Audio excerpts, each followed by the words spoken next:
To check your transaction history on Binance, follow these simple steps. This guide will help you navigate the platform and find the information you need. Step 1. Log into your Binance account.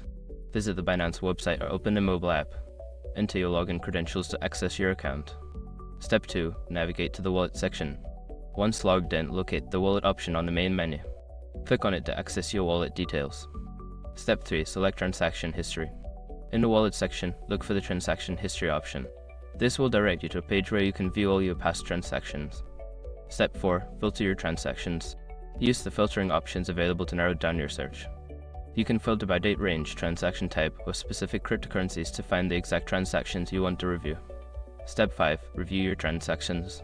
Once you have applied your filters, scroll through the list of transactions. You can click on individual transactions for more details, including timestamps, amounts, and transaction ID. By following these steps, you can easily access and review your transaction history on Binance. This information can help you track your trading activity and manage your investments effectively.